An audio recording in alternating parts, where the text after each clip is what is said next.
This is the next video in the series of the 5 things that I did to achieve my goal weight and goal physique. Check out the description for the links to the other videos. One of those 5 things that I did is cut out refined sugar, especially in desserts, and I haven't had to worry about my weight since. But one of the other 5 things that I needed to do in order to be successful with cutting out that sugar was finding sugar replacements that I actually enjoyed. I'm Molly MC, and I share content on how to accelerate growth and master change. I'm not a medical professional. This video is for informational purposes only, based on my personal experience. These recipes and information that I'm going to be sharing with you today is about sugar-free recipes, but that does not mean they are low calorie. So if you are trying to lose weight, please be sure to check out the other videos that I've done as well. Again, I'll link them in the description. This one will still be helpful to you, but you especially want to look at the one on how much to eat, what to eat, and when to eat in order to lose weight. The 2 main sugar replacements that I use are monk fruit sweetener and stevia. Monk fruit sweetener has become more recently popular because it's become more readily available in the recent years, but it is a natural sweet substance that's extracted from the monk fruit.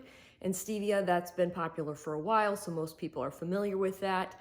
I also love the really synthetic sweeteners like aspartame and sugar alcohols, but those do have some other issues with them that I'll talk about later in the video. So I started this journey by reading this book called I Quit Sugar by Sarah Wilson, and she's got tons of recipes in there and recommendations on how to use other ingredients in order to bake sugar-free and eat sugar-free. I focused on the desserts, but once I learned how to bake with these ingredients, I started using them in other recipes, and my husband even likes these desserts. So that tells you that they're pretty good. So some examples and what I started with. The first things that I made were lemon cupcakes with buttercream frosting and almond cookies. Now, I'm not that great of a baker, so I did have to learn how to bake and how to prepare things in order to make sure you get the right consistency and texture. But even so, they taste delicious. They do taste a little different because they're sugar-free and because I'm still learning. But to go from thinking that I'd never be able to have dessert again to being able to have stuff that's pretty freaking good, I'm thrilled. And I don't want to binge on these desserts. They don't have that sugar in them, so it's not activating that dopamine cycle in my brain. And I've also, at the same time, I'm addressing other problem areas that I have with eating behaviors, so I can enjoy a moderate amount. So usually I'd bake something like this, I'd eat all 12 as soon as I bake them. Now I can have 2 and really enjoy them. I've even graduated to making my own milk chocolate and dark chocolate chip cookies. Things I never thought I would be able to have again. I'm learning some things about how to make those better. I'll talk about that a little bit later in the video. One thing I will share on these though is that I've learned how to make peanut butter cups now that I know how to make milk chocolate. So I got those little paper cups. I pour in some of the chocolate, put in peanut butter, some more chocolate over it, and let it sit. I'm also going to get a chocolate candy bar mold and Rice Crisp and make my own freaking crunch bar, a sugar-free crunch bar. That was my favorite candy growing up, so I'm still just surprised that I'm gonna be able to do this. The last type of dessert that I've learned how to make are the frozen desserts. I've learned how to make shakes and slushies and ice pops. So for the shake, what I do, it's a recipe from another book that I highly recommend. It's called How Not to Die by Dr. Michael Greger. It will change how you view what you eat. It also has a lot of great recipes in it. This one is you take 2 bananas, you freeze them, then you add about, I think it's 2 cups of whole milk. I use whole milk because I like it for a protein source and it has less sugar in it. And then you can put whatever flavor you want in it. So matcha powder, cocoa powder, and you've got yourself a matcha shake or a chocolate milkshake. Again, sugar-free, at least from that refined sugar that I'm used to and what activates the addiction cycle for me personally. I did also find no sugar added ice pops by the brand Outshine, but I make them on my own now. I just take, I buy the fruit, I freeze it, and then I blend it with either a sugar-free juice or a no sugar added juice. So you can have a slushie, or I put them into ice pop molds and I've got my own sugar-free ice pops. Now the big differences in these recipes are obviously using monk and or stevia versus table sugar. I try to use walnut and almond flours as well versus regular flour.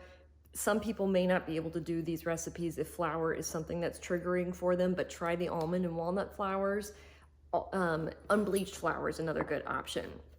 My dog Tiger's here with me. I'm not sure if she's in the camera angle or not. A few other things that I want to highlight on taste when you're working on these recipes.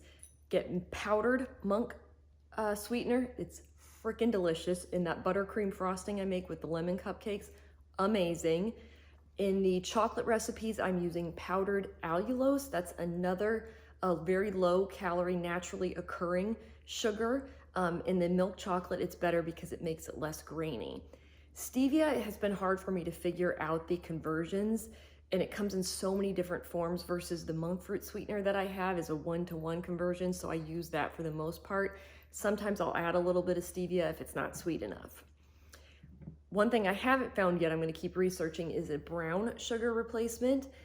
Monk fruit sweetener, the brand I buy, Lakanto, has a golden sweetener, and I'm going to try to mix that maybe with some brown rice syrup and see if I can get that texture of a brown sugar, because that's going to be important in the chocolate chip cookie recipe.